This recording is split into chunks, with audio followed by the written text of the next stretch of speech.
A few months ago, my mother gave me her old car. I had always loved her car, but there were too many reparations to be made.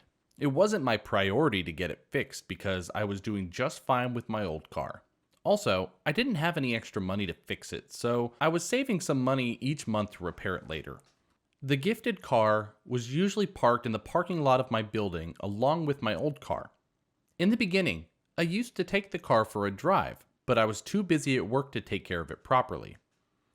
I still washed and cleaned it every other week, but that was all. We had winter holidays soon, and my friends asked if I wanted to take a week's trip to a neighboring city. It was better than celebrating the holidays alone, so I agreed at once. I had saved enough to get the car fixed too, so I decided to do it after the New Year celebrations. We got ready for the trip and decided to use my car and another friend's car. I told my neighbor that I was going out of the city, so should anything happen, she must inform me immediately. I was enjoying my trip when I got a call from my neighbor on the fourth day. I asked what had happened, and she told me that the car that my mother had gifted me was wrecked in the back.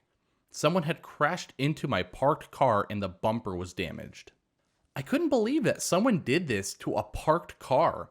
I immediately took a flight back home and asked my friends to bring back my old car safely. When I reached my building's parking lot, I saw that there were dents, deep scratches, and my entire bumper had rips in it. It looked like the whole bumper had to be replaced. I was about to call the insurance company when I saw a woman in her 50s lingering near my car.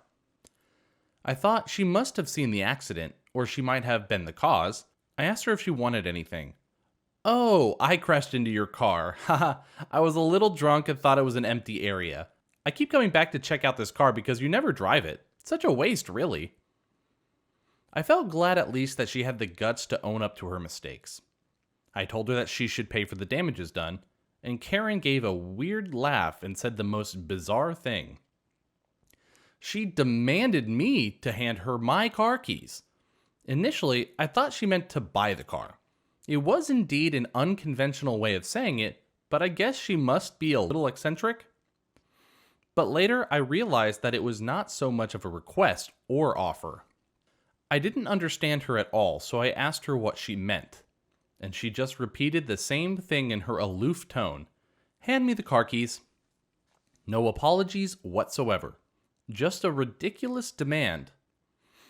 She stood there in her cargo shorts, black sunglasses on her head, and a Live, Laugh, Love t-shirt. I realized what I had gotten myself into. I know I shouldn't judge, but it screamed Karen to me. Why would I though? Why are you asking for my car keys?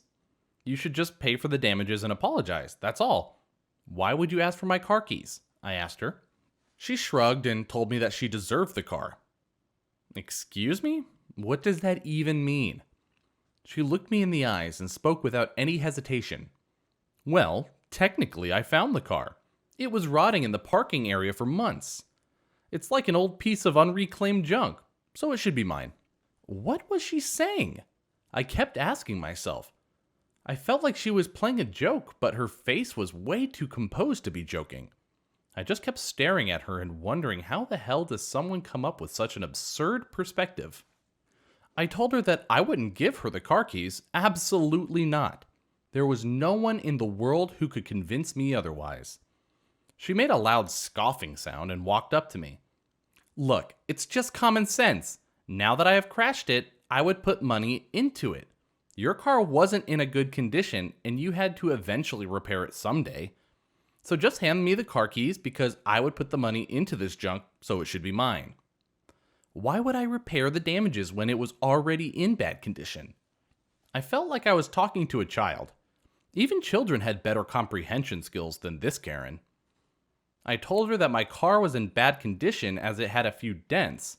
It had to be repainted and there were some minor fixes that had to be done. I was studying and had bills, so putting money in my car was definitely not my priority. That's why it was parked in the lot for such a long time. It definitely didn't have any issues with the bumper. This has only added to the amount that I had to put in for the repairs. Karen shouted, "But I found it! I mean, it was just lying there like junk for months and months and I found it. You know, finders, keepers, losers, weepers. If you didn't want it, You shouldn't have left it here for such a long time. How would I know it's yours? If you find a cat in the neighborhood and you like it, and you bring it home giving it a new name, but then someone just comes and tells you that it's their cat, and you should return it, that's not fair. It was in the wild. No, it was not, I told her at once. My car was parked in the parking lot of my building. It's not the wild. It's literally my parking space. And I don't know how the hell did the guards not notice a thing when this lunatic crashed my car. But it is, she cried. Did you buy this car? You say you didn't have money, so how did you get the car? Not everyone can afford a Cadillac, and it's more expensive to maintain compared to the other average cars. I didn't understand why my car was such a big deal to her. I told her that my mother bought it and gave it to me when she got another car. I didn't buy it, but it was a gift. Ha, she said loudly. So it's not really your car. She really thought she did something there. I told her that I have the papers and the car is in my name. There was no way for her to find some loophole in this. I was going back and forth with this crazy woman, and I didn't even know what to do. I asked her how it wasn't my car when it was literally gifted to me. Like, how in the world would any of her words make any sense? We've been chatting incessantly for some time now. I don't have much time, so just hand me the car keys or I will call the cops on you. It's junk and I am claiming it. No, it doesn't belong to you, and if you wanted it, you should have taken care of it, she rolled her eyes and said. Welp, we are going in circles. What sort of cretinous moron are you? I'm going to call the insurance company and the cops. I'm going to ask security to get me the tapes of this crash, and you are going to pay for the damages nonetheless, I told the woman and dialed the number of the cops first. I told them to get in the parking lot as soon as they could. Then I called the insurance company and told them what happened. Karen was awfully quiet, but there were some strange sounds coming from behind. I looked back and I was flabbergasted.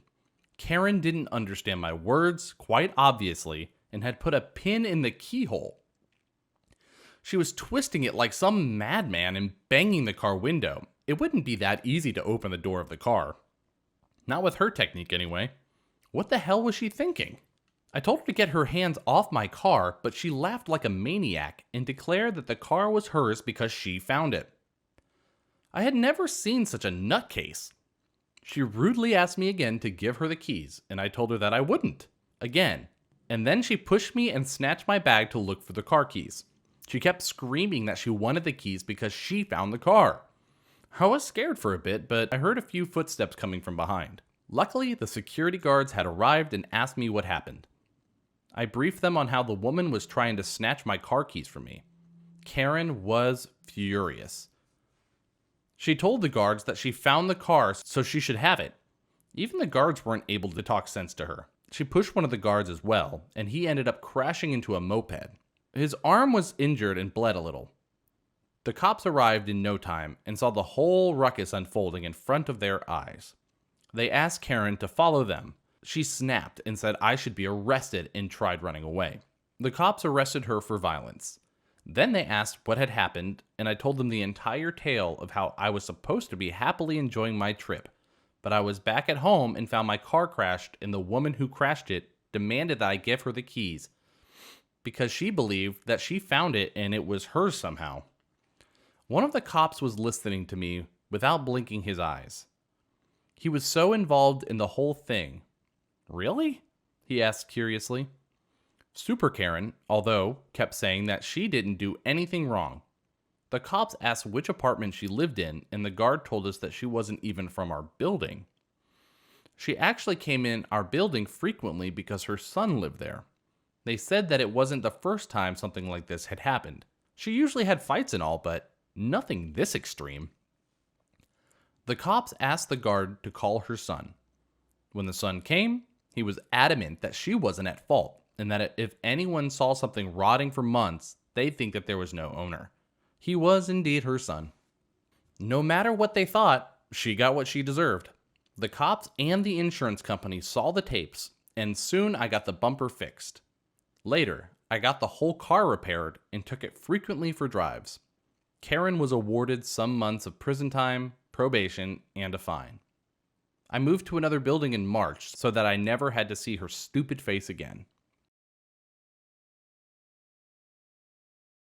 At this point, I'm just posting to vent out. But god dang, now my kid is the one getting problems, and I am one step away from saying F it and just quitting my job and leaving the state. So, as people who've read my previous post about my sister and her creepy boyfriend know, Ken, named as such since it's a close match to his real name, and no, it's not Ben, is a creep that has tried to get both my sister and I for party time. I absolutely refuse to even be in the same room as that slime for more than a minute. But even with a no contact order, it doesn't seem to hit.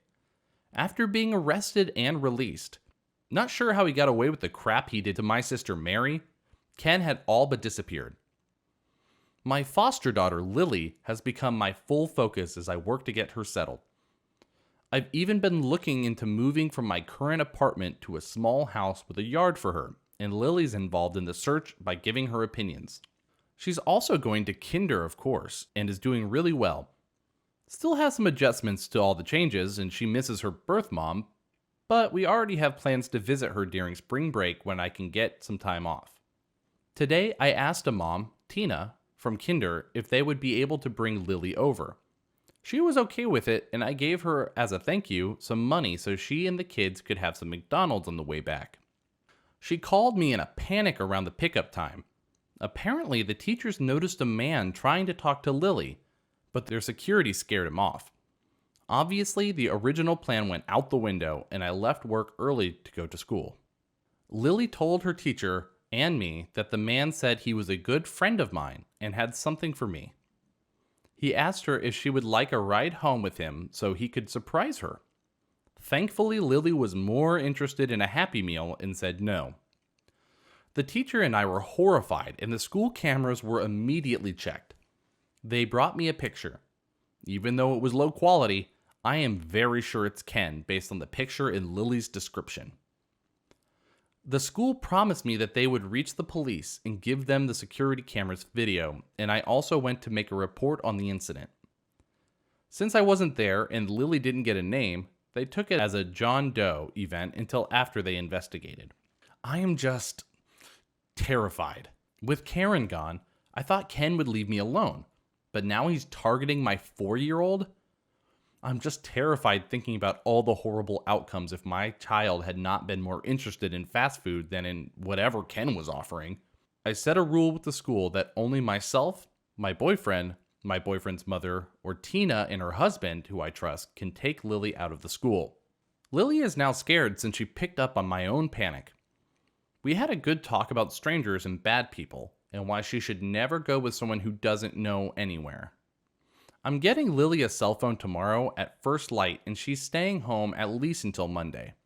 I don't know. Stress is underrated. And now I need to figure out either a safer place to live in this area with my job and my boyfriend, or it's better for me to move to Florida with my parents, which I really don't want to do as it means a long-distance relationship, or breaking up with my partner of 6 years and quitting a really good job. Edit 1. Something to add is I can't just pack bags and move out of the state on short notice. I'm still finishing the process to become Lily's full legal guardian/adoptive mom. Her birth mom's idea and me already talked with Lily about what that means. It's very difficult to move with a foster child as you have to get permission from the state and qualify to foster in your new state, and in the meantime, your foster child might be taken away. I won't put Lily through that. If all goes well, I'll have guardianship by February 2022. Update that really wasn't worth a new post. Hey guys, I wanted to thank all the advice and well wishes for me and Lily. I wanted to make sure people knew we're okay so far. I took into account the idea of using a password. Lily, her teacher, the people I trust with her safety, her caseworker, and I are the only ones that know it. I've also set all my social media accounts to private and removed Karen and anyone who I suspect has contact with either Karen or Ken. This means a lot of family, unfortunately, but I won't risk it. Mary has been a blessing in all of this, as she actually was the one who helped me figure out some people I didn't suspect. Sadly, it is not really feasible for me to live with Mary or in Mary's city, but she lives in a very expensive area. And even with a good paying job and my savings, the quality of life there would not be good with what I have. Mary has a home paid for her by her job, so she's doing fairly well, and her now wife is also in a really good position. As for getting a weapon, while I support the right to own arms responsibly, I have a record of mental illness. I am treated and stable, so it is not risky for me to have a child, and legally I could buy a gun if I wanted to. The issue is I prefer not to. If the worst comes to pass, and even with all the care, I still get an episode, I do not want to risk having a gun accessible. That said, I do plan to have my partner teach Lily gun safety in a few years. So far, we've done the basic, if you see a gun, don't touch it, and always treat it as if there's a bullet in it. Ken, I have mixed news on him, unfortunately. The bad news is my case has been officially classified as a domestic matter, since he's technically my sister's partner. I know, it's dumb, but it is what the investigation decided. I spoke to my personal lawyer and Lily's caseworker, and we've decided to try to escalate the no contact order to a full restriction order with Lily included in it. In the meantime, I have decided to begin the process to move to another state with Lily. Her caseworker is going to help me get the necessary permits. With them, I will be allowed to take her to a new residence out of state until we finalize the adoption. My partner and I will be moving together, and I have been allowed to be completely work from home. I did see Ken when I was walking my dog in an area, and I found it odd to see him since it was a dog park specifically for dogs that do agility, so it is rare to see people without pets. There are some bad rumors about Ken lately in town, worse than his usual flings, so maybe by the time I leave, he won't be a problem. I have made sure to only tell my landlord and Lily's school of my departure. The plan is to leave in a family visit type of scenario. We will stop in Florida for Lily to have Christmas with my parents and step-siblings, then drive for a few days on a cross-country trip to our new home state. My partner will be taking my dog and cat ahead to begin preparing the new place. Lily is getting to choose how we decorate, paint, and design her room since we're renting to own, and the new landlord was more than happy to indulge in having one room altered for Lily. There's also a big yard, so we're already thinking of new projects.